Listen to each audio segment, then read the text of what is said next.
Yes, people. We are back live. We are back live on the Sarcasm City TV YouTube for another edition of the Manchester United Liverpool podcast, Barbados edition, where we discuss all things Manchester United, all things Liverpool. Earlier time than usual, people. Obviously, it's normally 12:30 a.m. UK time on a Sunday, Sunday night tonight, people. Sorry, but we had to move the show earlier to get the show done because had to get the gang in here. You get what I'm saying? No man left behind. You know what I'm saying? We don't do that here at Sarcasm City TV, unless it's Ryan. You know what I'm saying? And that's it. He's the only person you see here we'd leave on a stranded island. You get what I'm saying? At 110%. That is it. But Liverpool go 11 points clear of Manchester City, clear at the top of the table, beating Manchester City 2-0. Stay on, belay. So another loss for Manchester City, another week without a win. And I'm hearing, titles done. I'm hearing double talk. I'm hearing treble talk. I'm even hearing the Q word. I'm hearing quad talk. We'll discuss all that. And in regards to Manchester United, if you watch my match reaction, people, we scored 4 goals. Go watch I didn't know what to say. You know what I'm saying? That's how shocked I was that we scored 4 goals. That I had too much to remember. I was like, all right, let me make sure I get everything. I get everything out that I want to say. So let me bring in the gang as usual, as always, people, as always. So big up to Barnes, big up Pops in the cut. Yes, what you man saying, man? All good. Top of the league, right? Yeah, top of the league. You lot top of the league in full Liverpool attire. So this is all going well for you lot. It's all going well for you, look. You know All's good when you're sitting at the top looking down. Yes, you lot beat Real Madrid, top of the Champions League, top of the Premier League. It's all looking great, unfortunately. Yeah, but you know what's funny though, Flawless? Go on. We still ain't played no one yet. Yeah, I keep hearing this. My Lord, we still ain't played nobody. Yeah. I keep hearing this. This is a constant. You lot still ain't play. You lot ain't played nobody. I keep hearing this. I continue to hear this. Well, I keep hearing it. I keep hearing it. Yeah, you lot ain't played no one. Oh, Lord have mercy. But yeah. So you're telling us he good? Yeah, man. Okay, all good. All right, only one place to start. The weather is sweet. Yeah, clearly. Because you lot the weather Manchester City. Not for me. It's -4 right now and snowing. Yeah. -4. Jesus, I thought it was cold here. It's -4 where you are. Damn. You guys don't know what cold is, bro. I said it's -4. Hey, jeez. All right, but at least you get some form of a summer. Over here, we get like a week, maybe 10 days of sun, and that's it. Yeah? Surely you don't get summer. I ain't see a sun. Yeah, summer we do. Yeah, I ain't see the sun in the last 3.5 weeks. Jeez. Yeah, that's regular over here. But at least your summertime, you actually get sun. Yeah, summer you like get when sun. You're supposed to, like when it's June to August, we get like 10 days, and that's it. That's Dunsey. No, but shout out to Dunsey. Big up Gavin Clark in the chat as well. Says big up to the panel and Flawless watching from Barbados. Good to see the diversity on the channel. Get the likes up as you enter, people. Yeah, man, you already know. Big up to you, Gavin. Big up that you're watching from Barbados as well. Run up the likes, whether you're watching this live right now or watching this back after the live. Hit the share button across all the socials as well. Make sure you do that. Share this across all the socials. And just as important, make sure you subscribe to the channel, Sarcasm City TV, and hit the notification bell as well. Big up to the little bro in the chat as well. Hope you're blessed, little bro. Hope you're good and everything. And again, big up to Dunsey. But yeah, Barnes, start with Liverpool. You lot went out 2-0 winners against Manchester City fairly comfortably. To me, maybe you agree, maybe you disagree. Yeah, I mean, I wasn't worried. I can't speak for our partner on the channel, Crab. But me and Pops were pretty comfortable in the game. We weren't worried. We weren't overreacting. But Crab was just doing Crab things. Why? What was going on with Crab? What was happening with Crab? He was getting frustrated that we allowed them in the second half to have possession, and we were just playing controlled and not pressing them as much, and it was doing his head in. We started to poke a little fun at Crab, but Crab is just a nervy guy altogether, man. He's never comfortable unless you batter him. That's just it. So he's the negative and the nervy one of all of us, man. Pops is the doctor of the group, and then I can go either way. It depends on the mood I'm in. I can either go super positive or I can get super negative real quick. So hey, it's good diversity. We like it. But yeah, for us, comfortable win. Let's be honest. It could be a lot more. Virgil should have scored 2 goals from set pieces at headers. Yeah. Salah should have had 2 goals. He had a breakaway. If Lucho's touch was better, he could have had a goal because Robbo turned back the wheels of time and gave him a ridiculous pass to go setting him straight on to the keeper, and his first touch let him astray. We didn't get it. But yeah, you know what? City just don't look good. I can be honest. And I said from the beginning of the year, this team don't look the same. They're not the same team. Mm-hmm. There's big problems in that group. After we scored the first goal, you saw the City players had their head down. When's the last time you see City, the players at the head? They will always say, all right, we done a goal. We can get this back. We can get this back and we can carry on and win this game. Their head was down. Mm-hmm. And Haaland, people say, oh, Haaland's world class and this and that. Flawless. I can tell you straight. If Haaland gets no service, he's rubbish. True. He can't create on his own. He's got no dribbling ability. And if you can't feed him while he's going on to a ball, he ain't doing nothing. Period. He's non-existent.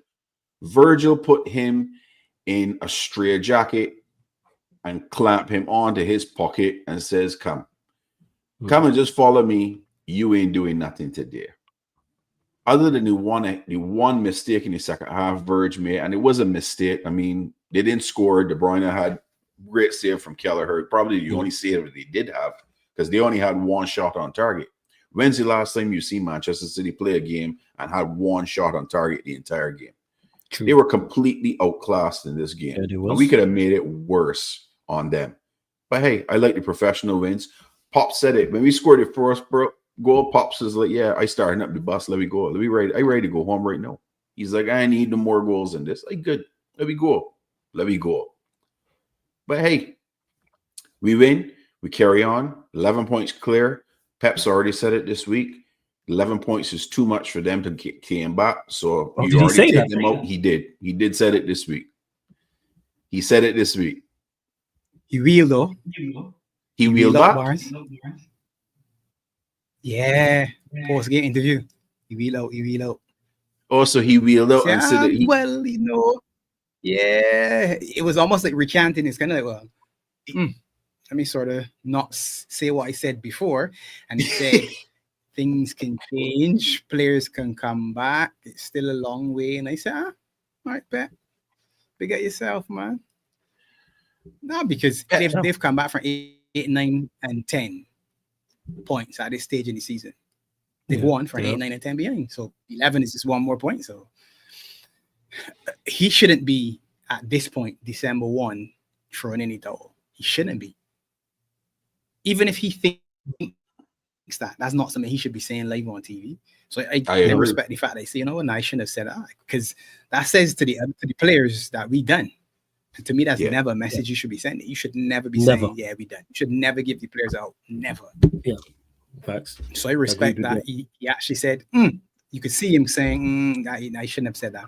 Because they literally gave him well, you said 11 was too much. And he said, and gave it a little bit of a story. And I said, you know what? I agree. You can't, as 4-time defending champion, just say, we done with this now at the 1st of December. No way.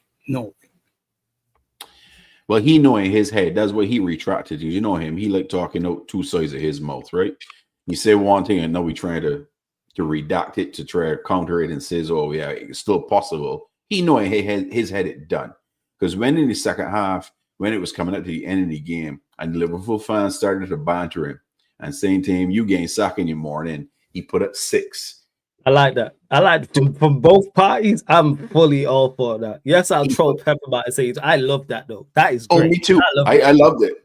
But Pep was saying, "Oh, I got 6 prems," but we got 6 Champions Leagues. So, Damn. hey, Damn. it's good banter and it's all fun. But he Yeah. rattled. He is rattled flawless. He rattled bad. And I love it.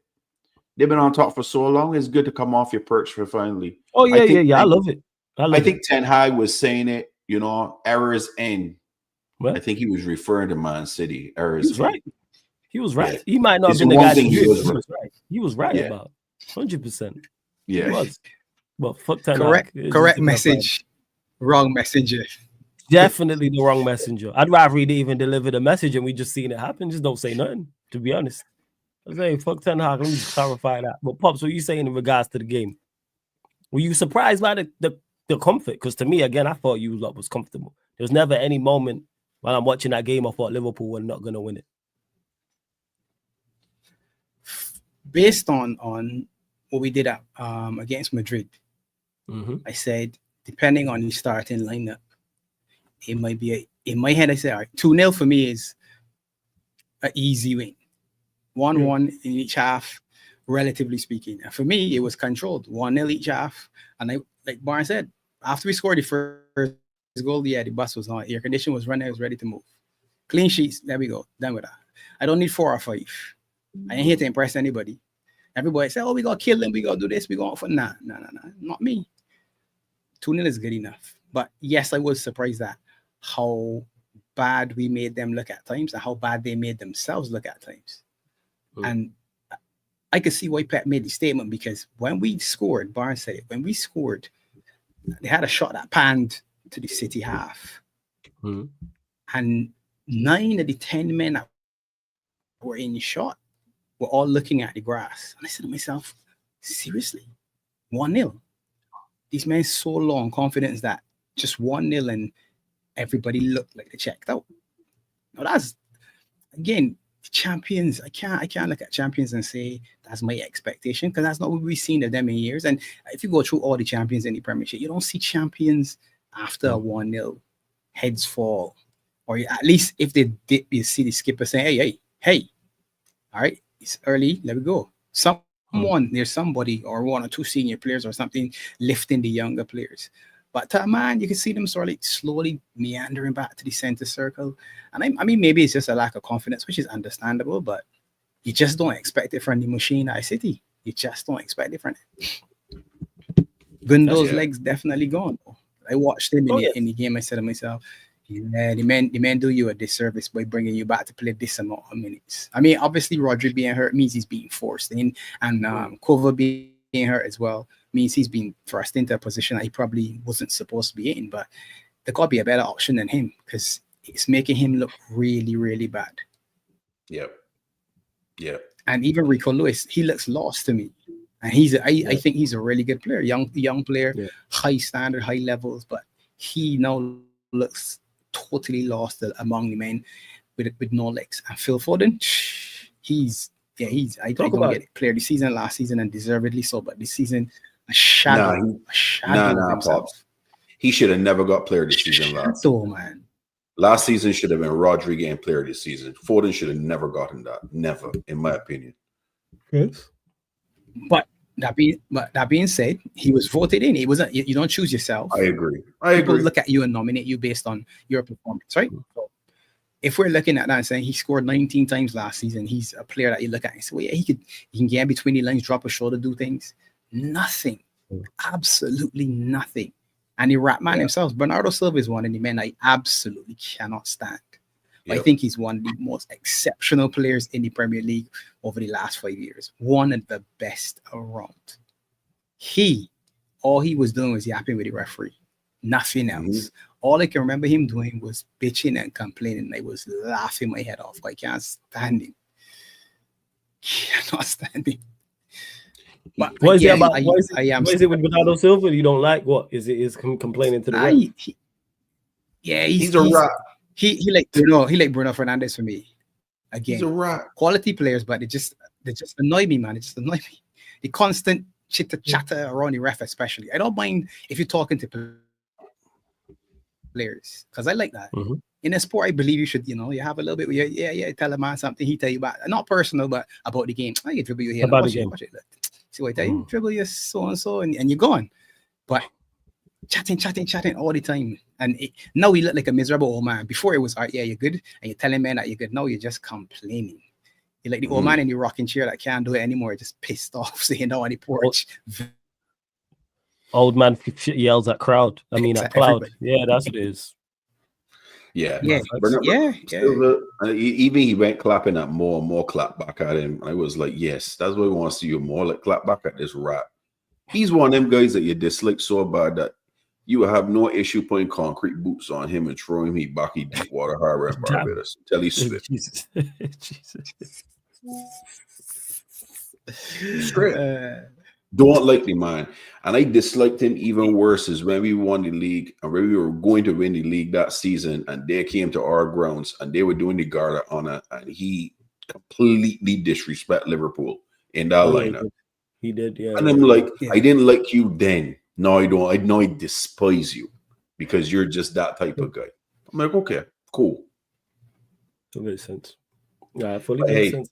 But they all struggling, man. They all struggling. They got no creativity in that team. Zero. That's mad to say about a Pep team. A Pep Guardiola team has no creativity, and it's not like the attackers are not there in terms of talent. When you look at the names on paper, all right, they might not be the best, but it's talent there. When you have Haaland, Foden, Bernardo Silva, just those three alone, that's enough talent surely to at least look threatening. They looked lackluster. Yeah. Which they have looked at times. They do. Damn. They do. I foresee them struggle a lot this season. This is just the beginning. So you reckon it's going to carry on? Yeah, I think this is going to carry on. Unless they bring in some players in January, but I think this will carry on for them, to be honest. Because they are struggling. And it's not really the defensive back line that's really costing them. It's their midfield. Their midfield is absolutely horrendous. And if you not, like I said on my opening statement beginning of the show, if you cannot find service to Haaland, he is going to be ineffective. You're going to struggle to score goals. You're going to struggle to win. You can't score goals. Goals is everything. You can't win the game if you don't score. And he's your target man, and you can't find him.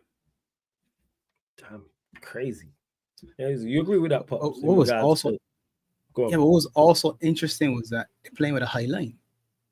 So even in possession, when we allowed them possession and they came forward, they're playing with a high line and just one ball over the top, one ball through the middle, and you're in.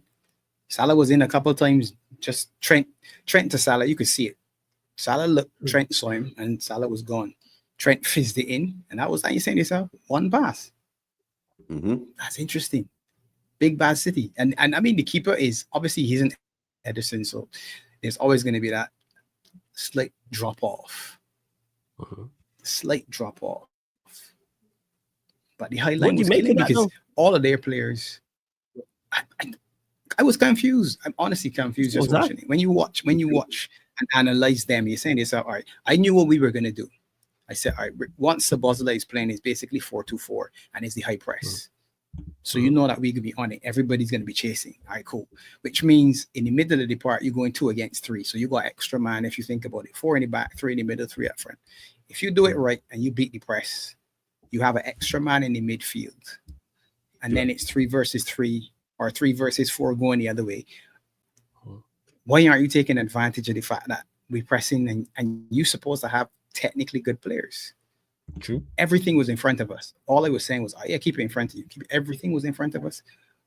Probably maximum 4 or 5 times did we end up having, like I said, to turn and run back. And that was more in the second half when we ceded possession. You could see it. And that was where Crab was saying, well, they're having too much possession. I said, well, Crab, what are they doing with the possession?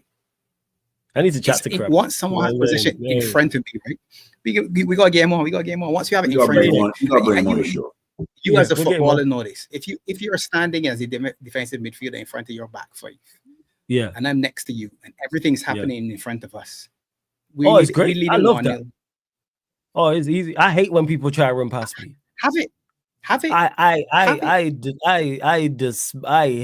As a DM, people running off me, running the spot. Hey, yes, stay right there, 100%. I don't be chasing anyone down. This all runs past me. Hey, center back or full back. Hey, your guy. Especially if it's someone who's quick or powerful. Oh, long day. Yeah. This is your man tracking these. That's all long. And shout out to Godfrey in the chat. I've been a member of the channel for 4 months. Yeah, Big up man. to big up Wallace, Big up Bands Godfrey, and Pop. man. Shout out Godfrey every single time. Yeah, Lex. For those that don't know, yes, I'm running a Q&A tonight. So pull up on that. I'm still running a Q&A 11 p.m. UK time. Shout out to nephew in the chat as well. Says shit, they even realized you was live. Yeah, just because Barnes was, Pops wasn't about later, so we was like, all right, let's just run the show earlier. So that's what always happened. Like I say, man, no man left behind. And if we're gonna do shows, we're gonna do shows. Apart from Ryan, you know what I'm saying? Like that's the only person we're gonna leave stranded on the island. So that's why we're here running the show earlier, people. So get your questions in, run up the likes, hit the subscribe button. Also subscribe to Beijing Reds TV, links in the title. Subscribe to the man as well. So I've already asked you, man. We've been on the show about the title being done already.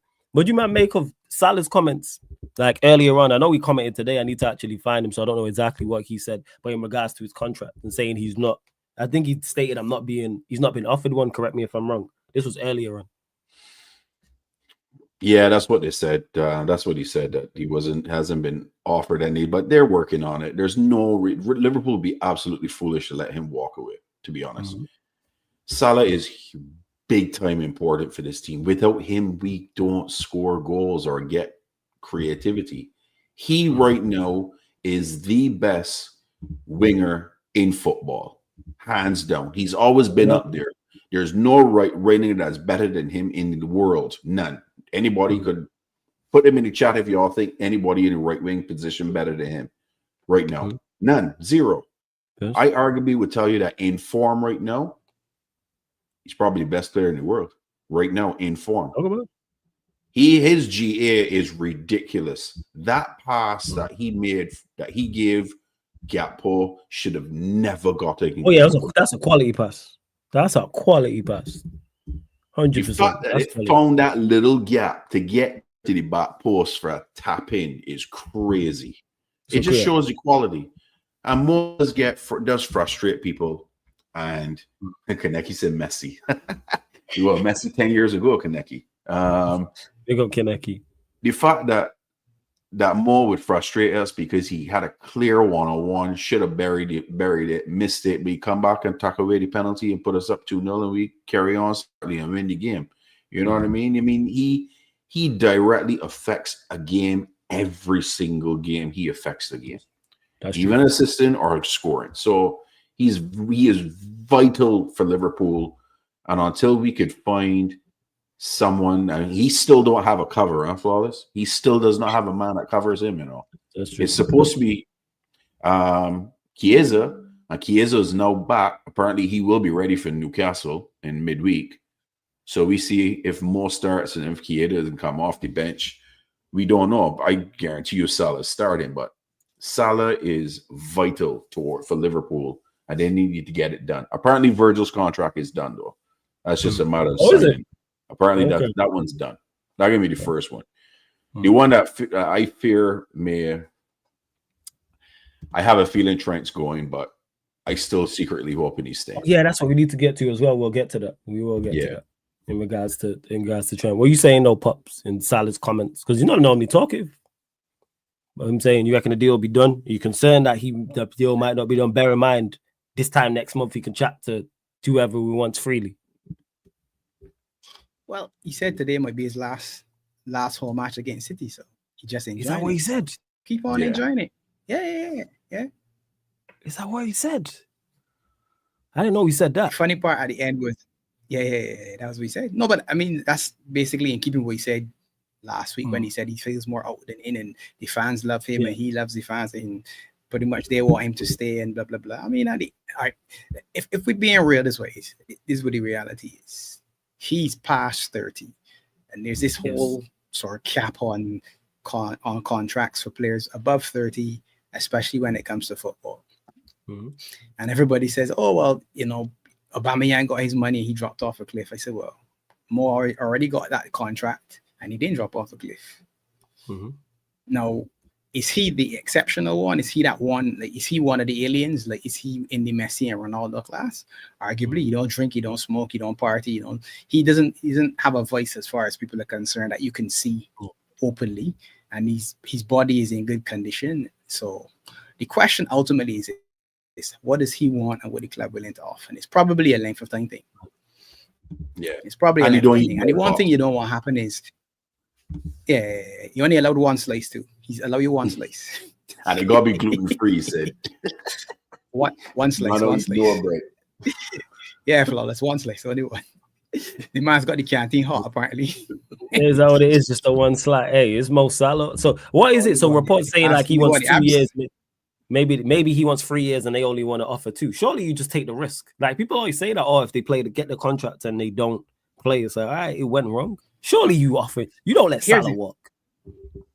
Here's the funny thing. For years now, the fans have been selling Salah to Saudi Arabia. For years. That's true. Selling for 200 million to get the money. So if you think that, if you honestly think that that's the case, this is what you do.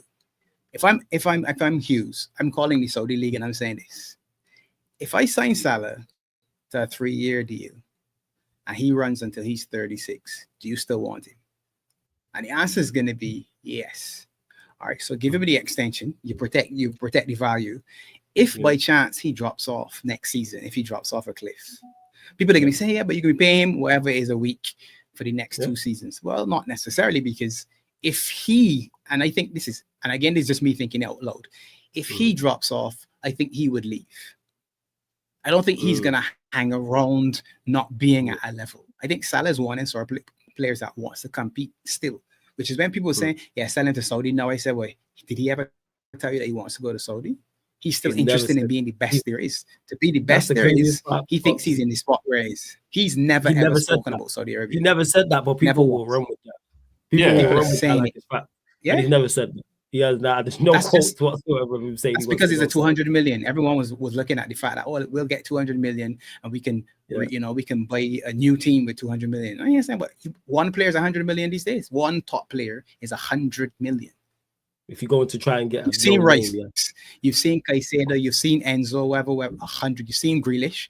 Whether you like them or not, or you think they're quality or not, it's 100 million.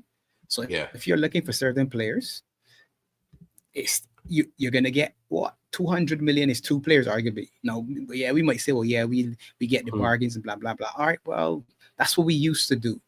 Is that what you still want to do at the top level? Do you still want to go and risk for a man that you think is going to be good in 2 or 3 years? Or do you want to get a man that's already on the up where you have to pay the premium to keep you at that level? And I think ultimately that's the question. So for me, right, I can be honest with you, I felt that the 3 of them should have had the deals wrapped up already. You had money I still can't believe you're in this situation. I still can't believe that you're in this situation. Cleared Thiago, cleared Matic, cleared all the youngsters. That's tons of salary that you took off the books. Yeah. And again, like I said, numbers easy for me in out, but I don't know what's going on behind the scenes. And the way you did the numbers was crazy the other week, Pops. The way you did the numbers the other week was mad, yo. It was crazy the way you, and I was like, wait, that makes too much sense. I was like, you work with numbers the way you put that together. Now, I hear you. But yeah, letting those 3 contracts run down, I still think is criminal. All I'd say is I think it's a very, very good job that you're performing the way you are performing. Otherwise, I think your fan base would be up in arms about it. If you lot were performing poorly and Trent, Van Dijk and Salah could all walk, imagine you lot were like us, or you lot are in 5th or 6th or something like that.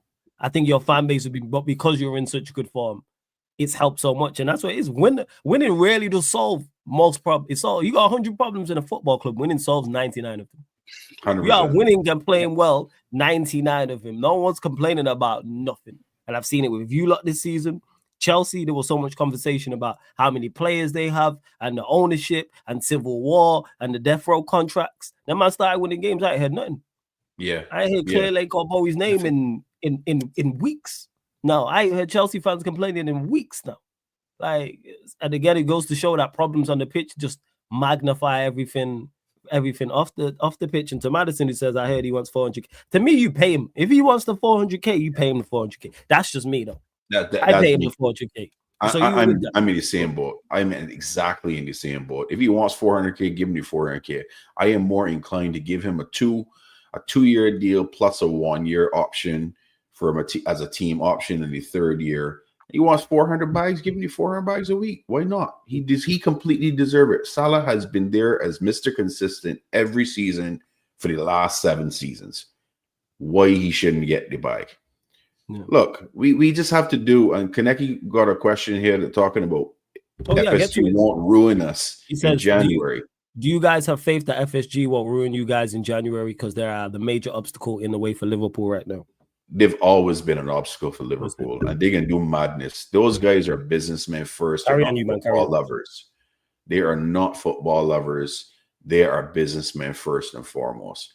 They got away this past summer not signing anyone other than Chiesa on a cheap, and that was a low risk, high reward type of scenario signing.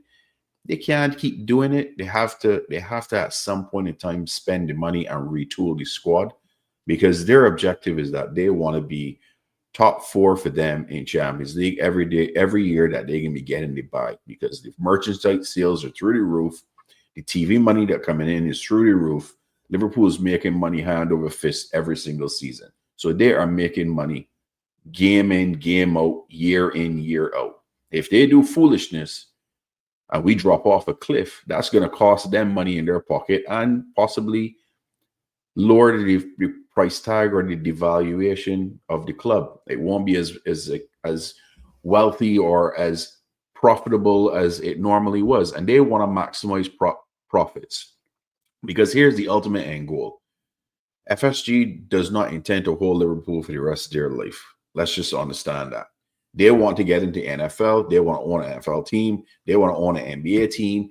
Those two franchises take money and revenue to start up. In the NBA, to start an NBA franchise, you need to put up half of the money up front before you even get it. And so you have to have your other assets at top value in order for you to be able to then take that money and allocate into there. Like I said, these guys are businessmen. They are not fans of any sport. They've owned the Red Sox for many, many years. And if you walk into Boston and ask Boston fans about FSG, they will curse you upside down, because they've done a madness for the Red Sox over the last few years. Yes, they've won some world titles, but they've done way worse than they have done good for that franchise. So, hey, they're businessmen, and I just hope they do the right thing. But hey, we gotta trust Michael Edwards. He's been put there for a reason. We've got to trust Richard Hughes at this point. But I think we do sign one or two players maybe in January, but I think you'll see more players come in the summer, because I think this first season for Mr. Locke is a way for him to gauge which players is his type of player and which player is not. That's what you saying, Pops, in regards to this question here from Kaneki. I can spin back to come forward. 400k a week for Mo, and he on 350 now, so that's 50 more. Verge said he doesn't. Our rumor is Verge is happy on his contract and just want the extension, so he wants the time. So he's saying, give me 3 years and I'll stay on the money. Now that says to me you're making a savings on Verge, because Verge again could have said, yeah, give me 300 a week. Yeah. Now if Verge is saying I can stay at 225 or whatever he is, plus the bonuses and that sort of thing, that says to me you got money in your pocket. Now I think, and it's just me, I think most contracts are gonna be the last one. Like before, they did all of the extensions before and then did more last and made more 350. So it's easier for you to to negotiate backwards when you're saying, well, no one knows what the highest paid player is, because I haven't made him the highest paid player yet. So everybody else negotiates and gets their money, and then we make him the highest paid player. That's just my feeling. But again, you got money in your pocket that you can say 400 is 50 million more. If Verge isn't moving, why not? And because there's nobody in the club that's gonna walk up to you tomorrow and say, "Hey, more on 400 grand a week, so I should be on." Who? If he's on 400 and Verge is 225, who can walk up and say I should be on 3? So let me put this: Verge and more, these two, between let's say 250 and 400, there's a 150 gap. Who fits in that gap? There is no one player right now for me, not one single player in our team that says I fit in there.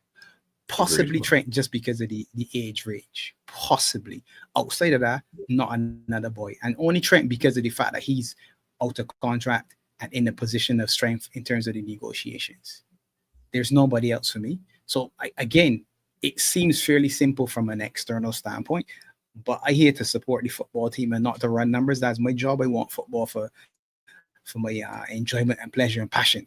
So that's what I hear. Forget all the years gone, but we never knew who the owners were. We never knew the doctor. We never knew the throwing coach, the free kick coach, the number. We can't none of those sort of things. You knew who the boss was and who the players were. The gaffer and the players. That's it. And that's where I like to be. Give me that and let me talk about the football. Leave all the other stuff because we spend a lot of time talking about all the business and this and all that subjective because you don't know. Like we said, none of these men are not fans of any one team. But you know what? Over time, maybe one of them is. Maybe one man in the group says, you know what? Yeah, boy, I went to Anfield and I met these people and I did the tour of the city. And I tell you the truth, boy, these men really get into it. I feel, no, like Josh Cronk, is Josh? The son of the old man is the man at the Arsenal fans saying that he's more in tune with the club than the dad was, which is a possibility because you're looking at a different generation and a different way of looking at things. So dad might be saying, yeah, I'm interested. I about the bottom line. He went to a couple of games and he's actually into, you know what I'm saying? This English football thing, man, this English soccer, man, I'm really into it. It can happen. Now, that doesn't necessarily have a huge bearing on what you want to do, but ultimately for the value of the club to be higher, it benefits you to be more successful. And if you want to be more successful, you got to spend money. Mm-hmm. And you know that he may performing. He isn't in. He ain't performing. He performing. So he performing at a high level as well. I mean, the highest. The highest. He is performing at the highest level. That's why I don't hear the whole "don't give him the money." Yeah. The other thing that they need to do is they need to shore up the contract for Kelleher because let's just call a spade a spade. Kelleher is currently on a contract, and if I'm not mistaken, that contract ends in 2027. Is his current contract deal ends at £10,000 a week or six? Is 6 or 7? One and two. He makes £10,000. At least 17. He's 6. I could be wrong. Yeah. If I was Liverpool, I would just be like, you know what? He's gonna want a number one spot. We gotta make a decision with Alisson. If we decide Mamadashvili's coming in this summer, if we decide Alisson's the number one and Kelleher is gonna go, me smart right now would be like, you know what, Kels, I giving you a wage increase right now and I bumping you up to 80 grand a week now. And I extend your contract for one more season. So when the summer come and a team like Chelsea come knocking for Kelleher as a number one goalkeeper, you gotta give me a really, really good price to buy his contract and to get him as a transfer fee. That is smart business. Well, it's very much so. Very much. Because for me, that 10 grand flawless is criminal that he on that. And I know it's a contract he signed, but 10 grand a week is criminal. Wait, is that all Kelleher is on? Yes, £10,000 a week. How long has he got left on his deal? Till 2026. Oh yeah. You gonna up that? We're going into 2025. You go up that. Yeah. Why? Who was he behind? That's third. Who else choice, was he no? behind Remember apart from Alisson? So it was Alisson. Because Adrian was number 2. Adrian was number 2. Adrian was number 2 at that point. Remember? So he would have been there for a while, so he would have signed as a youngster. Yeah, Adrian was. I think he was on 80 or 90,000 a week. Yeah, Adrian. Adrian's not done anything for Liverpool other than won us a Super Cup. That's all the one I could think about. Mr. Vibes. Adrian is vibes, man. He's vibes. Yeah, he was a DJ inside the locker room, spinning and stuff, and we know they're coming back again. Was he? You know, vibes important, right? Flawless. Oh, you need vibes is definitely important. At our club, man. Vibes is super important. Ask Giannis, you know what I'm saying, with his brother. You know what I'm saying? His brother disappeared and look at their form. I'm telling you, and he said it. He was like, yo, you need, get Fanassis back. Those vibes, them hype man is needed, you know. People underestimate that. Like 50 Cent ain't 50 Cent without Yale. You know what I'm saying? Busta Rhymes ain't Busta Rhymes without Spliff Star. Yo, you need your hype man. 100%. You need, especially the team. I bet Adrian was the guy who was keeping everyone in a good mood and spinning the tunes and them things there. You need them positive guys. So maybe is this what it is? Maybe that was his role. Maybe it was key to you like winning what you won, potentially. But that being said, as well, speaking of players, Trent, reports came out over here in the UK from TalkSport talking about Real Madrid are definitely interested, and it's looking like he's going to sign there. So yeah, Barnes will go to you on that. Thoughts on that? Because it's definitely going to be something that's probably going to be something that's a weekly topic. I just want it over with, to be honest. And I can be honest with you. Trent liked the idea, maybe, of going Madrid, big club, a lot of history, win more trophies. He interested in winning Ballon d'Or. But I think there's too much chefs in the kitchen when it comes to Real Madrid, and I just don't know. And you're seeing it right now as a team. If the cohesion is there, Mbappe does not fit that squad. I think that was a big mistake by them even bringing him into that team. I think they look worse with him than without him. Jude Bellingham is finally being found out that he's just not that guy. He had a really good season. I don't rate Jude. Gravenberch for me is a much better player than Jude Bellingham. Yeah, I said it. Gravenberch was more highly rated as the young players up and coming over Jude. Jude just got the hype, and Jude got the push, and Grav did because he went to Bayern and he went with a madness manager and fell out of favor, and now Grav is finding his form and back to what he's doing. But yeah, Jude to me, decent player. I don't rate him up there like some people do. I think he's way too overhyped, and you're seeing it. He's lost. Mbappe, to me, don't rate him either. I think he's a very good player, but I don't put him up there. Yeah, I don't know. People rate him way too high, Flawless, and I'm like, nah, he's just not that guy. Not for me. I think he's more of a cancer in the locker room than someone that helps the actual squad. It's all about him. He's very, very selfish, and he's looking out for him. Kudos to you. That's fine. But when you're playing a team game, you have to make sacrifices for your team. And he, for me, I get the feeling from when I watch him, he don't look to be that guy. Because if he's not getting or the service or doing what he needs to do, he is going to sulk, and he's going to bring down and it looks like some players already have shunned him already. I've seen some clips when the guys are getting ready to go to the pitch, and he's like off on his side by himself and all the other players together. And I'm like, so the men already threw you out the barn already probably because of your attitude. Hey, so if Trent wants to go there, go, enjoy yourself. I just want it over. I want it over. But you got to make up your mind what you want to do. And if you go and the grass ain't green on the other side and you struggle, I ain't welcoming you back to Liverpool. Let's say not come back. Hey, no. You've been in Merseyside, come Manchester, man. We got you. You know what I'm saying? We got you, Trent. If they don't want you back, if it don't work, pull up. We've had a famous scouser here before. You know what I'm saying? If it don't work at Real Madrid. Did you see the comments from that scouser recently? Oh, no, I wasn't talking about him. I was talking about the other one. Not him. You talking about Owen. I ain't talking about Owen. Not him. I ain't talking about Owen. You know what I'm saying? Owen, no one claims him. You know what I'm saying? I ain't talking about Owen. I'm talking about Mr. Wayne Rooney. That's who I'm talking about. That's who I'm talking about. He's the blue scouser. He's the blue scouser. Yeah, blue scouser. But scousing on the same. Yeah, you're blue scouser. So that's it. We're talking. I think Trent's going to make it. I think Trent's making a big mistake, to be honest, to be going to Madrid. I think he could stay at Liverpool and have. I will give him the same comment that Klopp gave Coutinho. Leave the club you want to play for, or stay in Liverpool and have a statue outside built for you. Because I'm looking at it, because it said this is the actual article. So we're saying, Real Madrid have informed Liverpool of their desire to sign Trent. This is TalkSport understands. The Spanish Giants are not obliged to register an interest in Trent, as he can sign a pre-contract agreement with an overseas club in January. However, sources close to the European champions say they want to be respectful to the Merseyside counterparts. Liverpool are still hoping to convince England defender Trent to sign a new deal at Anfield. So that's pretty much what it is. What are you saying, Pops, on all this in regards to it was the worst kept secret. I think everyone knew that Madrid were interested, but now it seems to have been actually confirmed that they want Trent. Where do you stand with all?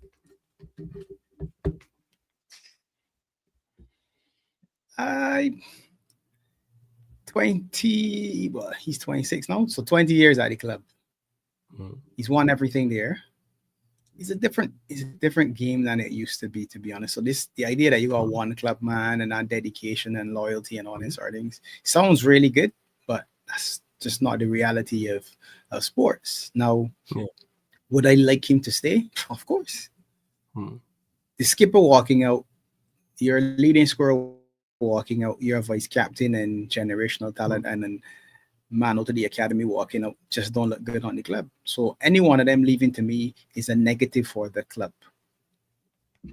Even if you don't respect our new coach and you don't respect the some of the players, but if you look at VVD Mo and Trent and say, all right, these men staying, yeah, that's a club I want to join. If they're men leaving, how you convincing me to go and to play for Liverpool?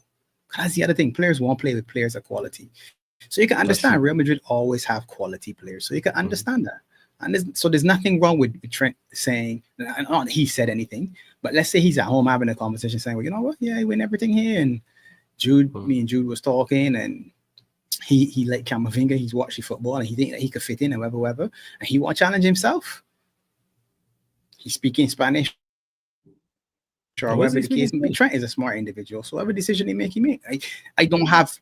No, I was saying so. Is he speaking Spanish? Not that he is. It's more of a question than an actual statement. Yes. But he's a smart fella. So to me, well, a lot of people playing checkers. Trent plays chess, so he will know if it means more to be the skipper, to wear that armband and lead the team out for a season, which is on the horizon, because Virgil ain't playing forever. So it's there. You're already the vice captain. So you being the skipper is on the horizon. Does that mean more than possibly going to Madrid? And that's something that he got determined. Now, if he goes, will I say, I hate Trent or whatever? No. And if it don't work out, would he be welcome back? Sure. Ian Rush left Liverpool, went to Juventus and came back. So you'd welcome him back if he did it the right way. But I'm an old school man. That's why they call me the doctor. That's out of respect, but I really mean the old man. That's all. And I was around when Ian Rush left. I went, and to me, there's nothing wrong with you saying, all right, they got another opportunity out there, and I want to go and deal with it. Let me go and deal with it. And if it don't work out, let me set up something that I can come back, because you set that up. You don't leave it like Michael Owen left with the hope of being rescued. Because he left on a cheap, and that's why he got what he got. McManaman never got an offer, and he left, so people look at him in a certain way as well. And for me, I don't agree with that. If you're at the end of your contract and no one is saying anything to you, and you then decide, all right, you know what, let me go and have a chat with these guys, and the men want me. And then as soon as your first team figures out that you're wanted by the second team, the men say, let me give you an offer. It's like you at work and you decide that you can resign because you went to an interview, you heard some good things, and you say, I go into this new job because they offer me a little bit more, and I think that project is something I'm interested in. When you come back to the office and you say, I resign, and they say, now how much more money you want?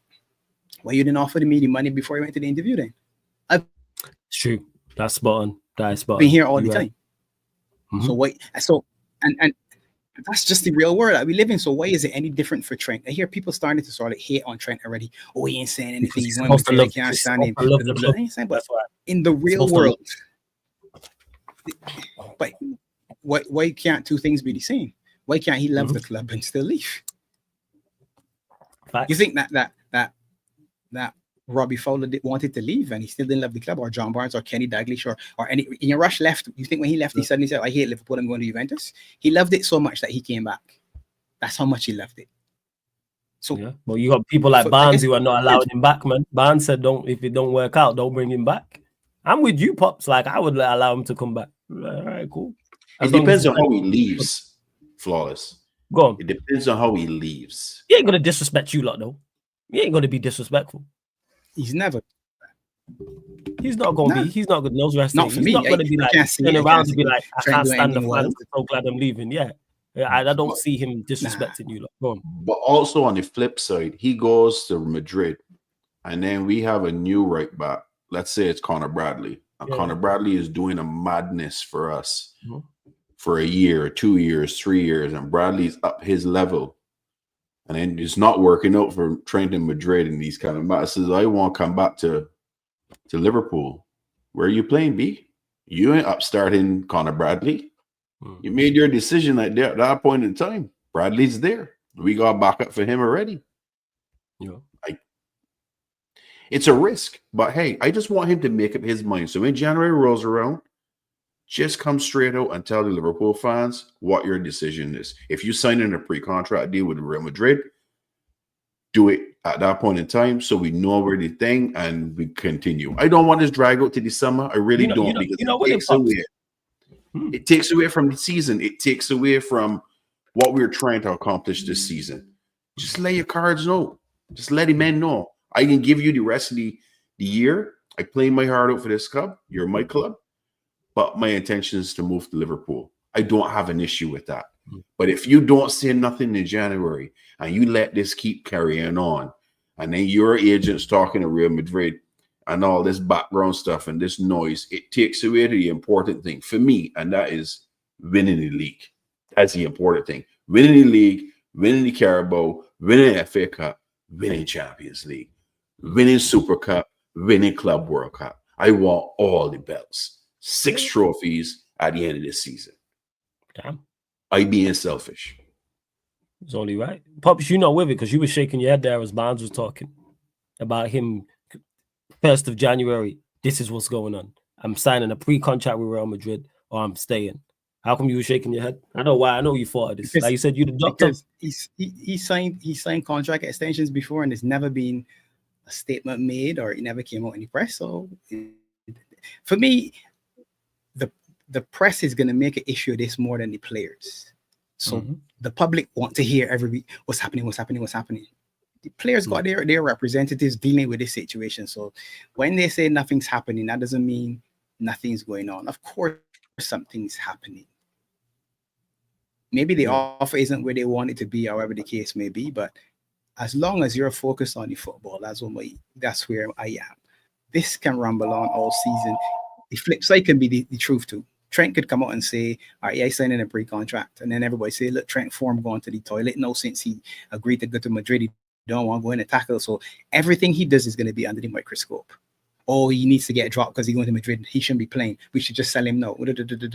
So whichever way you go, you're going to have an impact. We put ourselves in this position in terms of the club. We let this happen. This is what these I like players. We let this happen. Because all this animosity or whatever it is to a player is nonsense. Because now you turn around saying, oh, well, they don't really care. Virgil don't care, Mo don't care, Trent don't care. And so the due care is only on me then as the person working. It's not up to the company to say, you know what, Pops is a man, work hard, he do this, he do that. Pops come in, man, look, this is what the offer is. I was looking at all right, give me 2 more weeks and let me deal with it, say before January. All right, no problem, cool. Because it might be a Christmas tree thing. Under the Christmas tree, they got 3 boxes. What them boxes? 3 new contracts. Ding, ding, ding, ding, ding, ding. And all of a sudden, all this talking done, and you flawless at this saying, shit. That's exactly what I was thinking of. Last thing I need is you lot got to lose one of them. Hopefully all 3. I don't see that happening, but at least I need you lot to lose one of them. We can't have you lot on this trajectory and then get that added bonus of those 3 staying. Now you see why we call him Dr. Pops. Yeah. Pops a real one. Keep going, Martin. Yeah, no stress. Yeah. Pops a real, like the way he broke that down. Like he's right, he's spot on. And you lot make sure you subscribe to Beijing Reds TV as well. And yeah, we'll see what happens with that. And Travis says, big up. We need to give flowers to, he's called him Shabozo. What do you think of Shabozlai's performance today? Shabozlai had a really good game. Okay. And I fully convinced that boy got 4 lungs. I don't know how you can run around that much all the time, full gear, full tilt, and not get tired. We saw Diaz legs. You saw the drop off of Diaz. You saw the drop off of Gakpo in the second half. That man's legs was done. Szoboszlai was still running. And I'm like, this man.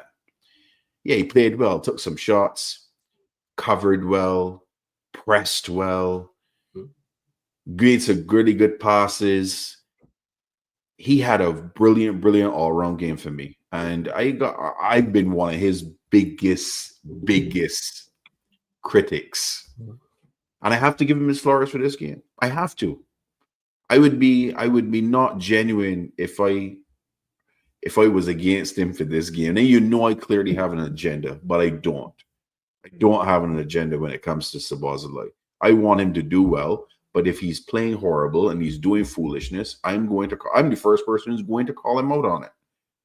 Because I like to be objective and I like to call things right down the middle. It's not this one side to the other. When Robertson having bad games, I call him out. When he have brilliant games like today and Real Madrid, I will give him his flowers. Robbo turn back the wheels of time for this game today. I saw Robbo do things today that I haven't seen in a long time.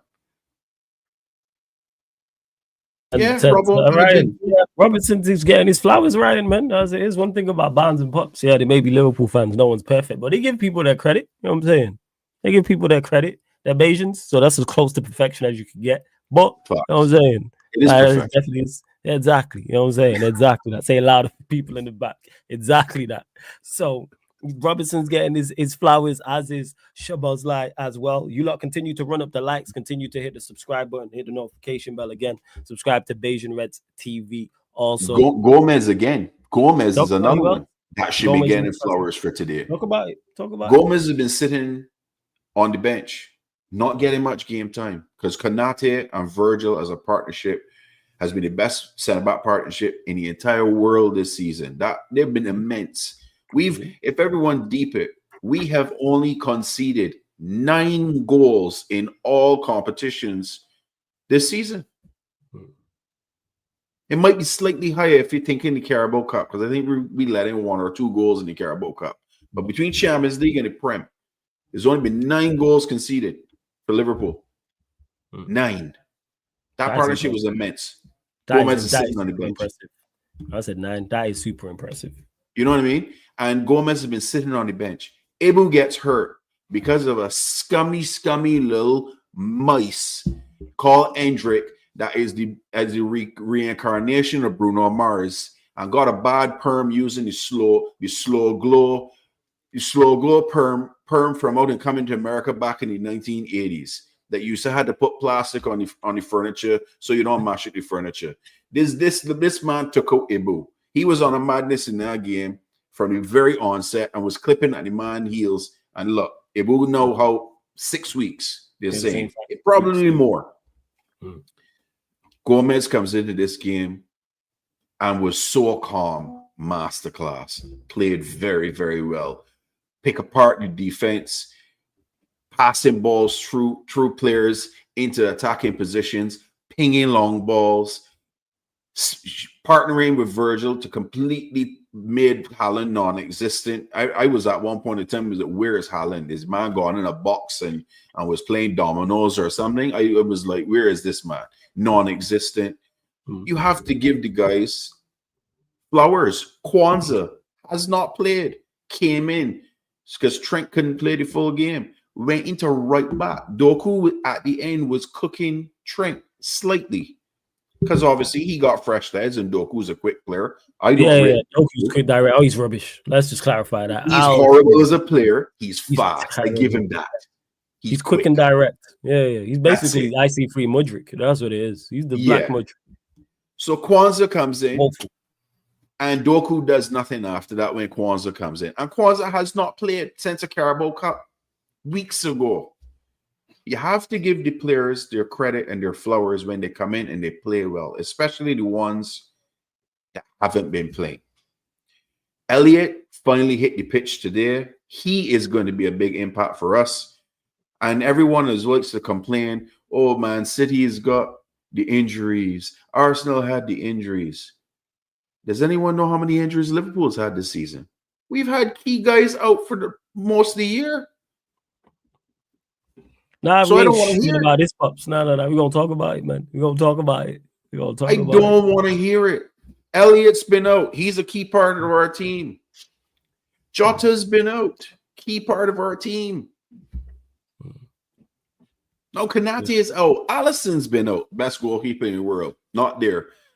No one really says we miss Alisson because Kelleher has come in and done a madness. Let's just call a spade a spade. Players go down, players step up. When you have a quality team and a squad, this is what happens. When you only have a self-reliant starting 11 and you really have no quality on your bench, i.e. Manchester City, you are going to struggle if you start to get injuries. And that is what they're going in. Because they've signed no one. They had no signings other than this Savio guy who I don't rate neither. I think he's halfway decent. I think he's a good Not player. I think impactful. it's one of them. He needs to produce more. But I think the quality is there. Now it's just a question of it is, and there's lack of system. Like we're seeing Foden struggle. We're watching Foden suffer. Who's a better player. So Savinio's gonna have those type of issues as well. That's what I. But I think and then your youngsters ain't producing. Your youngsters are struggling too, and because they're being put in pressure situations that they are clearly not ready for. Yeah, and that's what's happened to City. Arsenal, a lot of their fans, and I can get on Arsenal because I have my agenda with them. Their fans will start talking. Oh, we got all these injuries, but you really don't have a squad, to be honest. And you guys are so good at trying to pull wool over people's eyes. Oh, Gabriel's questionable to play this weekend. Gabriel plays. Oh, this person's questionable to play in this game. Saka's questionable to play in this game. He's injured. Saka plays. Why don't you guys stop flipping lying and just be truthful? Straight goods. Because you're a bunch of liars. That's what you are. And we'll get to Arsenal as well. Go on, Pops, was you gonna say something on Pops, you run with it. Nah, I was just laughing at the injuries agenda, man. That's all. Yeah, it's a sport where you got 23. You got 23 men in the squad plus youngsters that you don't even register. So you could have as many as 30. For the longest time, I think what City were able to do was because they had players that can play in multiple positions. It looked like they had 2 players in every position, but it's just that you would just say, all right, well, he can play here, here, or here, and he can do. So there are multiple players that can play in multiple spots. So it looked like you had more. But to me, City's always been about 15 deep, to be honest. Top quality, though, mind you. So 15 of arguably players that would get into anybody else's starting 11. And then after that, then it's sort of like, this guy or Oscar Bobbs or the St. Cole Palmers or those sort of players will come in and get a couple minutes here and there. But when your players are fit, and if you're lucky enough, we did it this season. You could pick the starting 11 every week. Dun, bang. Yeah, bang. Absolutely. And then the 2-3 subs, those two, 1, 2, 3, 1, 2, 3. Yeah, cup game coming out, no problem. Like everybody out, clear. You play the second strings or whatever. Similar to what Chelsea's doing actually. Where Chelsea have the comfort of playing, the luxury of playing a team in Europe, and then come back and play almost a totally different team in the Prem. Now, if they can do that all season long, they can actually attack both of these competitions very quietly. Well, they think quietly, but I told Lewis last week, I said the billionaires can never be quiet. So no, you can't be quiet, man. I told Chelsea, you must. I was very serious. Go stop Liverpool. It's got to be them. I said they must. I said it's well. You must. You in this dance. You in this dance. Yeah. In the same way where nobody said we were going to win it. Circumstances change. You spend $1 billion still. I looking at you. I got a partner who was a Chelsea man, and I just speak. It's just send the eyes. He said, "Don't look at me, pots me." I said, Watching you still. They're the obvious ones, but you over there in the corner trying to ease. Not when you spend. Lavia and Caicedo were 2 players that we wanted. Why did we want them? Because they're quality. You put the 2 of them together in the midfield and you're trying to tell me that you don't got quality midfield. Nah, the midfield's there. For them, it's the goalkeeper and the their keeper's probably their biggest issue. That Sanchez or whatever his name is, he's the problem. Outside of that, that's the team you got to contend with. Yeah. I had them. But the interesting thing to me is the mid, man. It is what it is. You got to deal with it.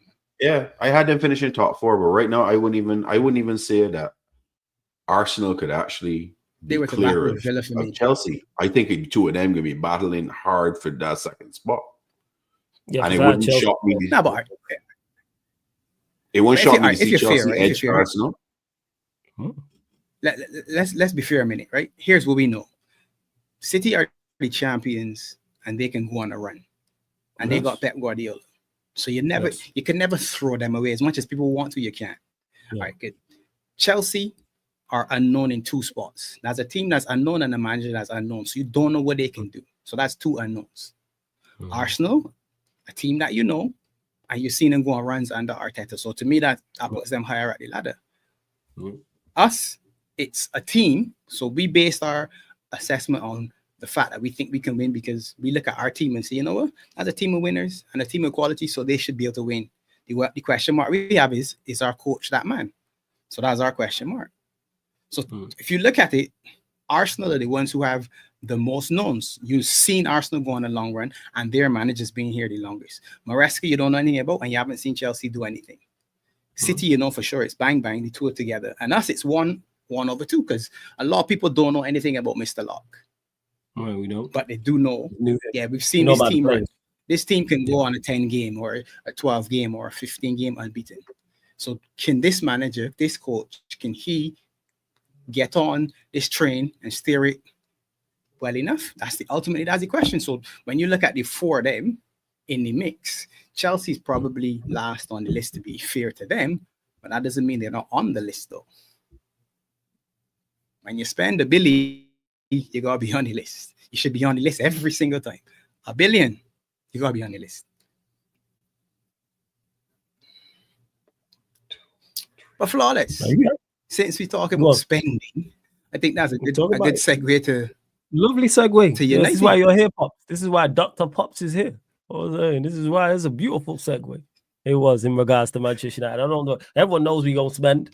Whether we're gonna spend in January, who knows? But we definitely gonna spend in the summer, and we need to spend in the summer. And as I was watching the game today, it just hit me that I was just like, all right, this is the way we are going to win matches. Manchester United are going to play in an ugly fashion to win football matches. It's going to be scrappy. It's going to be resilient. Yes, we'll keep the ball, but not really do too much with it. And we just got to be efficient. That's where we are. We have to be effective. And that's what the goals were. 2 of our goals came from us pressing. One was a well-worked set piece. Actually, a good strike by Rashford, which was probably going in. So people expecting us to play great, scintillating football, not going to happen. Don't have the players for it, in particular the attacking players. And I think the managers figured that out as well. Because they hit me today. I was like, we've won this game 4-0. I can't even say we were exceptional in terms of the way we played. But we were well worth the 4 goals. So I can't have no complaints in that. It's like, we're like a boxer who has an ugly style. We have a non-friendly fan style. If we're a boxer, you're not putting us on pay-per-view. People are going to complain about the style, but we get wins. We're not slick in there. We're not knocking people out. It's ugly, but it's wins. We win on points.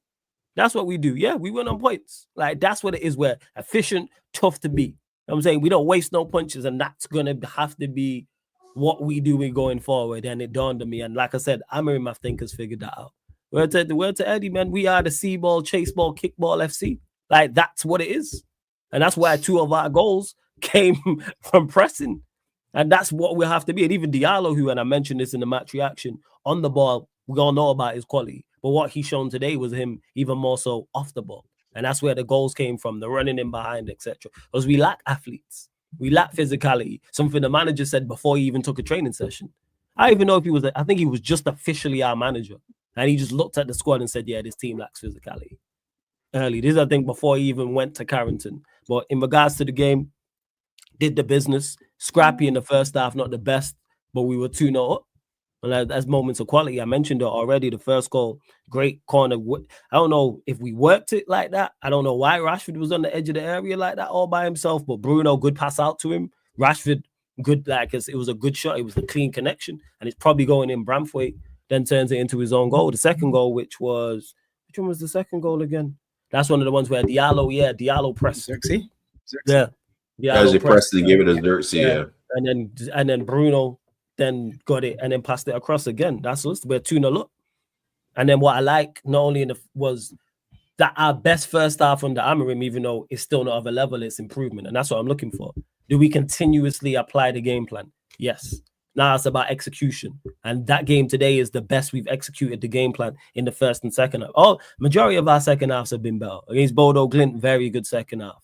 Ipswich, okay second half. Today, again, very good second half. Out the blocks quick, third goal kills the game dead. Again, lovely control by Xerxes. Round the corner for Diallo.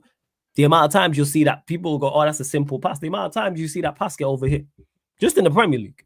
Where passes where Rashford don't have to break his stride. And then it's actually, surprisingly, a good finish from Rashford. Then you're 3-0 up. The game's done. That's what you're probably laughing. It's fast. I thought it was going to go wide when you see it. It's like, I've seen Rashford do that. Word to Eddie giving souvenirs to the crowd. But it was a good finish, and then we cruising. And then the fourth goal again, come from pressing. Diallo squares it across to Xerxes, and something I've complained about, I'd say the manager spoke about was goals. And we scored 4 of them today. And I said, as much as I don't rate these attackers, you need to start getting purple patches out of them in terms of return, in terms of goals. And so far, that's what he's doing.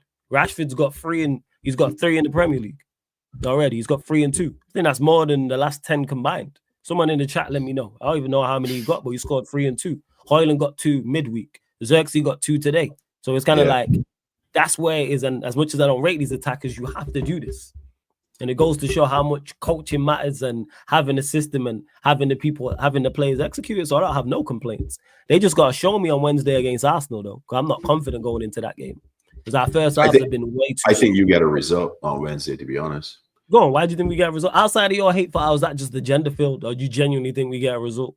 I honestly think that you're going to get a result, just because of the manager. I think it could be a draw. I honestly think it could be a draw. You know what's the other good thing too is that you guys are +4 now in goal difference. Yeah, we +4 goal difference. See what I'm saying? We don't own no goals from last year. We don't own no goals from this year. We would have thought +4.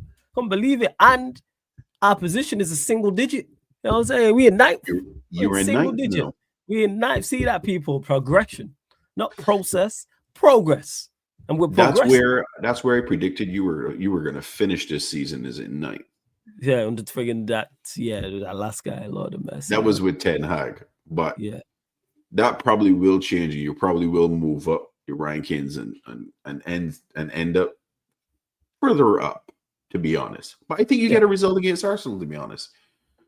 I think Amorim is going to prepare that team well enough. You still don't. We all know you can't change the personnel because it is what it is. You can't sign any players right now, right? You have to play with who you have.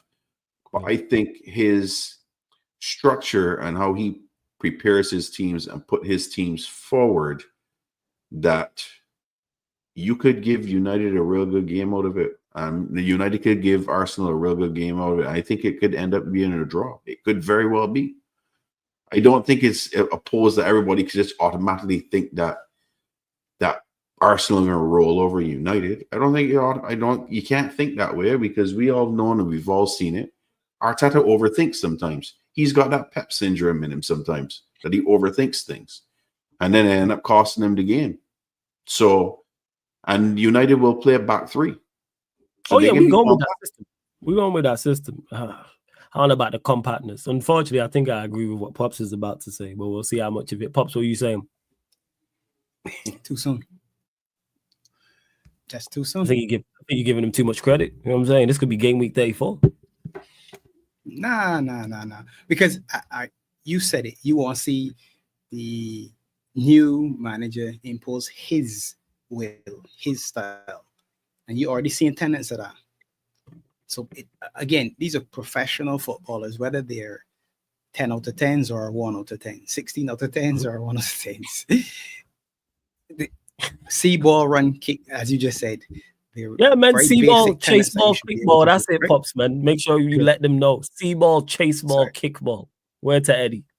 Very basic tenets. Now, if you're good in terms of your coaching, you get the understanding across and the players buy in, then you'll see more and more progress. Now, whether or not players are the quality that you want and all that, you can see more of that during the season. Arsenal are a good team, and I think they're too good for you at this point in time. This is the first time y'all playing for the season, right? Yes. Yeah. Yes. All right. Let's remember that. And let's see when we turn it around in the second half of the season, what the composition is like. But to me, I think this is too soon. I think Arsenal in a good vein of form. They're a better team than you are right now. They got better players than you do. And like you said, there were points in time during the game that you were cussing. Control it better, pass it better, do that better. Yes. You see those moments? Those are the moments that against Arsenal, the men can pick it off and score. And that's my issue. And that's the difference between Everton and Arsenal. And that's why I'm not backing these lot going into this game. Show me. I'm tired. I'm out with that. Being United fan, I'm just going to back you lot. Show me. Because you lot have been playing terribly. And I'm still not over the Bodo Glint game. So it's like the things you're talking about there. I'm asking for the basics. Controlling the football is the basics. It wasn't a tough pass. If it's a tough pass, if it's a 40-yard pass switch and you gotta bring it down on your chest and you miscontrol it. Of course, I ain't gonna criticize. That's tough. Or it's shoulder height, or it's waist height, and it's been fired at you to pass. Fair as I hear it, but basics, if it's fist, I hear that. But if it's just a normal pass and you're miscontrol, I'm not with that. Basics. Like, you lot should, if I think I can do it, you lot should be able to do it. You made the point, Pops, about these men being professional at their level, even whether they're the worst or the best. You are a professional. You are paid very well to do your job. Do the basics. I could control some of them passes that was miscontrolled today. Some of the touches. There was one early in the first half, Martinez, the ball over the top, great ball over the top for Delo. Delo touches too heavy. Branthwaite, I think it is, comes and tackles. Control the ball better. Control the ball better. You can do better than that. And then obviously we got a corner from it and nothing came from it. And that's what it was. But yeah, with the Arsenal game, show me. Because too many times I've seen these players fold when the going gets tough. Arsenal are going to be up for it. Yes, they are the better side. They are in good form. I think they've scored, 13 goals in their last 3 games, I think it is now. 5 West Ham, 5 Sporting, 3 versus Forest. So they are going to be, and they're going to be bang up for it because it's Manchester United Arsenal. 110%. And we're not our best. Martinez is suspended. Maino suspended. I don't think Maino was going to play anyway, to be honest, because you could tell suspended. He had been out for a long time. So I don't think he would have played. Martinez would have played. However, can't believe I'm saying this. I don't worry too much about Shaw from a left-sided centre-back role. My problem is our forward line, as always. What do we do going forward? I actually trust us from a defensive standpoint. And I've been saying this. I think even still now we have one of the better defensive records in the league. I think we're joint 4th, 5th. It might have changed, but when I was talking about this last week, I think we was like joint 4th or something. But the goals was the problem because it was only 3 or 4 teams we had scored more than. So I'm just asking these players to go there, implement the game plan, execute it, compete. As much as I want to win, go and compete against Arsenal. Don't go and roll over because you can get at them. As much as they're playing well, we are capable, if they have an off day, and we contribute to them having an off day, go in there and getting a win or a draw. It's just a question of, will we do it? Apply ourselves. Don't fold if they score early. You remember talking about City going to go down and looking at the players looking at the ground and being unresponsive and looking disinterested. That can't happen if Arsenal do score an early goal. Or even if they score a goal, let's say half an hour, let's say they score on the stroke of half time or right at the start of the second half. So it'd be interesting to see what lineup he goes with, because does he play Diallo wing back there? Because we've all spoken about wanting to see Diallo play as a 10. However, he's been playing very well at wing back. And the problem is, not only is our best 10, he's probably our best right wing back. That in there lies the issues. Yeah. And Mazraoui, you can't move and play right wing back because then you don't have another centre back to play. So people saying, why is he playing right wing back? The only other wing back you can play, who I think can perform to a good level there, is Mazraoui. Anthony's not it. Dalot's not it. That's it. There's no one else you can play. And then if you do move Mazraoui there, you then have to play De Ligt, a right-sided centre-back, Maguire right-sided. He's shown it today. When Maguire went on, he played Martinez as a right-sided centre-back. That goes to show what he thinks of Maguire, that he's like, you are not playing right-sided centre-back. I'm playing you central. And he likes De Ligt playing there because that's an option where you could play De Ligt there and then play Mazraoui, but then you lose what De Ligt brings you from central because he makes a lot of crucial interventions. And it's going to be because Arsenal, especially how they play with Saka and Odegaard in that side as well. Like, so Shaw and De Ligt and Agate and Casemiro, I presume it's going to be those two in midfield. Agate and Casemiro have to be on point. So it's going to be interesting. I'm just looking for us to go there, compete and get a result. Don't fold. Well, do I have faith in these lot? No. Do I trust the manager? Absolutely. My problem is the players. Because I've seen you lot too many times in these situations. Seen you lot, even under this manager, I've seen you lot. I've seen you lot against Bodo Glint, like Ipswich Town and Bodo Glint. I've seen you lot not fold, but not do what you're supposed to in terms of application and in terms of moving the ball. So I'm like, all right, we'll see. And Arsenal, this is easily our toughest test so far. Easily the toughest test. Easily the best team we faced. A team that's in form and banging in goals. So we'll see what's what. I'm interested to see like what team he picks as well. Oh, yeah, we'll find out definitely. But I hear you. Tell me, I want to see Diallo. Tell me, I hear you. I want to see Diallo play as the 10. I do, 110%. But we just lose from wing back. That's the problem. Jedi Ghost, you said, "What's my starting 11?" Ask me on Wednesday. I'm not even 43 because you got selection headaches because you had Højlund who scored twice in midweek. Xerxes now scored twice. Rashford scored twice. Who'd you play? Like Bruno's there. Is it Diallo? Who is it? And everybody talking about, oh, he loves Mount and did. So how come Mount got here nigga damn minutes then? What are we talking about here? People are always trying to run with stuff. Oh, he loves Mount and this time. So how come the only game he started is Bodo Glint? He didn't start against Ipswich, and he didn't start today. And he only got a few minutes against Ipswich and only got a few minutes today. And I think he got taken off against Bodo Glint as well. I was like, we were doing too much. But let's get predictions from you mans before we close out in regards to your next couple fixtures, because there is midweek games. We'll go to you, man. Travel away to Newcastle. And Newcastle not in good form. They're not, but St. James Park is not no easy ground to go to either. They always play tough in their home ground, but Liverpool 2-0 winners.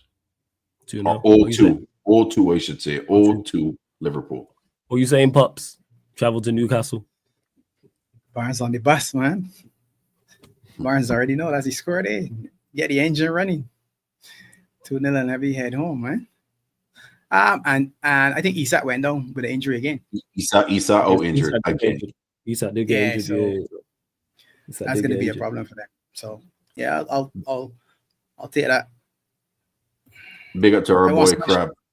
Big up. Smash Everton. After you put 4 in Everton today, I want to fire Sean on the weekend. Yeah. Jeez, what was your score, Pops, for the Newcastle game first and foremost? 2-0. You said 2-0 as well. Okay, Everton, Merseyside derby, travel to Goodison. Early kickoff Sunday. Smash. Saturday, sorry. Smash. Bro. I would love to smash them. Yeah, I would love to. Yeah, man. You put 4 in them today? Come on. Yeah. You put 4 in them today, so 5-0 Liverpool, all 5 Liverpool. Is it crazy? Yeah, our number 11 outscored yours today. Well, it's crazy, but we moved. Go on as you were.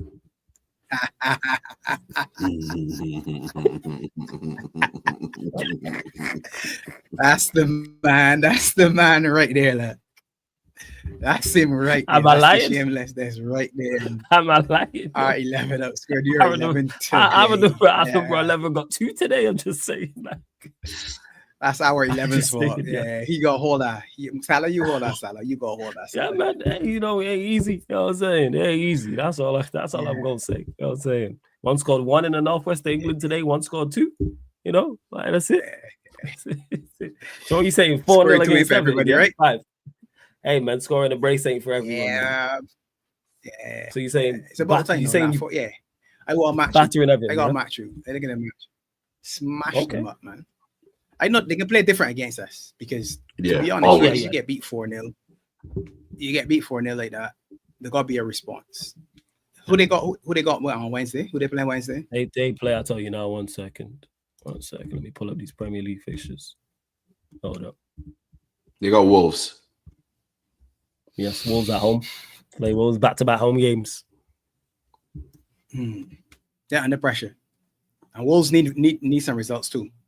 Because Wolves had a horrible start to the season. And this is the period of the season that Gary O'Neill should be picking out results. So he needs to go there and get a result. Yeah, if Sean Dyche loses to Wolves, he could get fired on the weekend if we smash them. Mm-hmm. But so you looking to end the managerial reign, yes? Why not? Why not? If he can concede 4 to you, why not? Hey, man, and yes, it's a derby. Yes, it can be early. Yeah. I want our players to be up for it instead of, you know what? We are tired of this because we've dropped points at Goodison that cost us in the long run. You lose a title by 1 point, you lose by on the difference, and you look back on the season and you say you lost to Everton or you drew with Everton. Yeah. So what are you saying? Arsenal on Wednesday, flawless. What are you saying?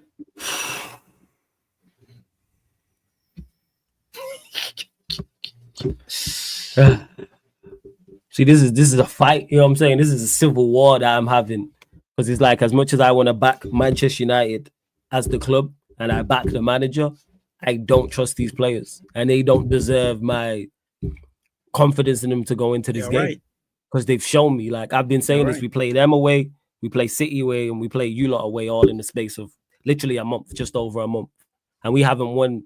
Our Big Six, what long was it? Where our Big Six away record is woeful.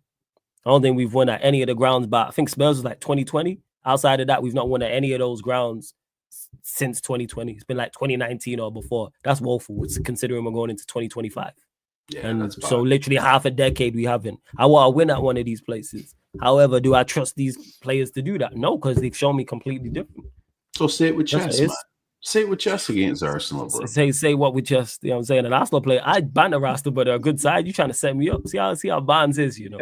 I think I'm trying to set. They might call me shameless, you know. Pop sat there with a straight face, you know. Didn't say nothing. Like, that's what it is. I think, what am I thinking? What does he go with? For some reason, I'm thinking 2 apiece. I think 2-2 draw. Desmond, innit? I can see a 2 draw. I can Desmond, see a 2-2 2-2. draw. Yeah. But again, because Amarim, he's new. I don't, and I was saying this as we got Amarim. I don't know how he sets up going away to a big 6 side. Like, is he more pragmatic? Is he the exact same? Is he a little bit more offensive? Because one thing he has been is very proactive, but does he go, all right, we're playing away at Arsenal. You're a better side. Well, concede possession. Because his whole MO has been possession. We had 60% today. We had 70% versus Ipswich. We had 70% versus Bodo Glint. I can't remember the last time we've done that in 3 games. Not all of those games have we performed well with the ball. So it's kind of like, yeah. Levels of flawless. Yeah, levels. That's my point. Is Everton, does he aim to go and do Ipswich, that, or does he concede possession? Arsenal. Yeah, does he concede possession and go, all right, let's just hit you lot on the counter attack? Yeah. Is he All right, like, so all you right, we'll said just 2-2. kick along to Rashford? I'm saying 2 apiece. What about Forest? You got them on the weekend. I think we'll beat Forest. 2-0 At Forest. No, it's out OT. Yeah, it's out. out OT. I would never say 2-0 out of their way. Like, no, right. That's too much. Like, I rate Forest like that. I reckon Forest 2-0 at OT. But yeah, with Arsenal, that's why I said it. It was just one of them as well. The lineup, I think, will be very dependent because I don't know who he plays in regards to the front 3, and then that's key. I think the rest of the team now picks itself. Innit? I think it's the goalkeeper. I think it's the back line you've seen today. I think it's the wing backs you see today. I think it's Casemiro and Agate with Maino getting injured. Not injured, sorry. Maino getting suspended. He's not going to play Ericsson. Who plays in the front 3 now? That's my big thing. Who is it? Bruno will probably be one of them. Who plays? Is it Rashford? Is it Højlund? It'll be one of those 2. Is it Xerxes? Does he go with Mount because it's away from home? What does he do? He's like, I'm just going to surrender ball retention and just, hey, be what we are. See ball, chase ball, kick ball FC. Does he run that? Does he just go with the runners? And if he goes with the runners, I'd hear it. If he goes with Bruno and Mount, I'm like, all right. Like, but then if he goes Bruno and say Xerxes and a Rashford, it's an idea. Like, what are you trying to do? How much of the ball are you trying to see? I prefer the latter, but these men don't deserve no grace. So whatever you go with, cool.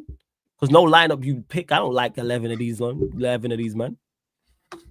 Keep saying this. That's why I don't compare mediocrity to mediocrity.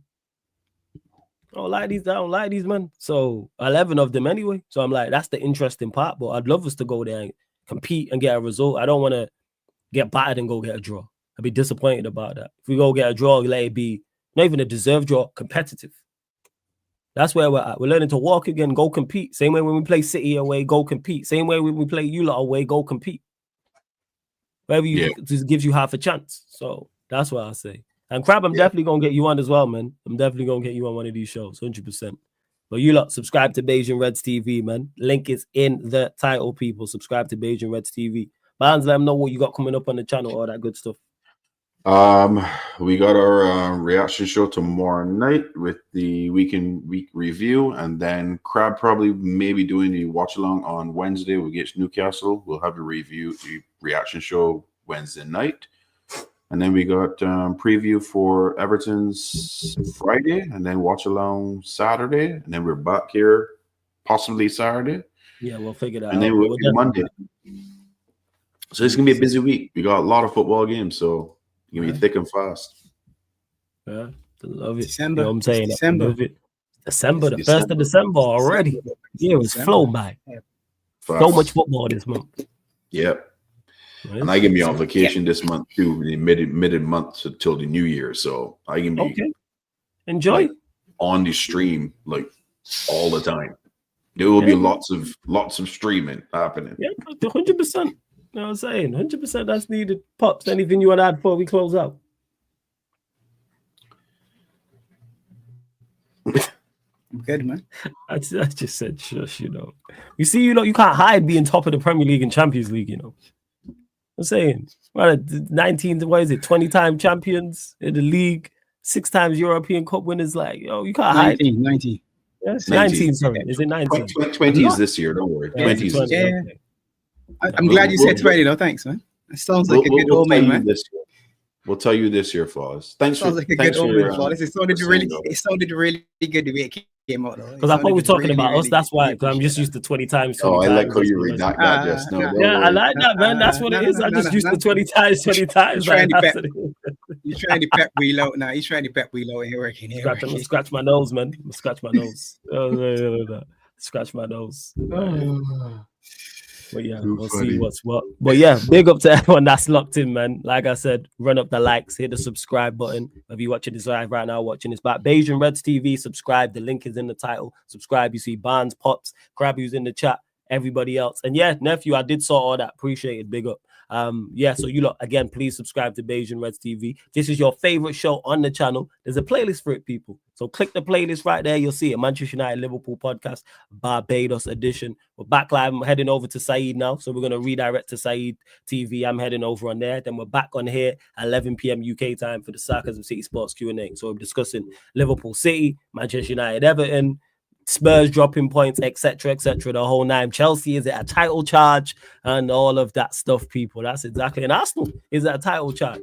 They both back in there. They both back in the mix. They the two teams closest to Liverpool. But Barnes is not having it, but Pops is nodding his head. I'm with it, man. Let's put the pressure on. But anyways, love to everyone that has locked in. Oh yeah, and don't let me forget. This show is also available on all audio platforms as well, people. Spotify, iTunes, SoundCloud. If you're on Spotify and you want to listen to the show, people, just type in Sarcasm City TV on Spotify, follow us, and 5-star us and everywhere else. But love to everyone that's locked in. It's been the Manchester United Liverpool podcast, Barbados edition, live on the Sarcasm City TV YouTube. Salute.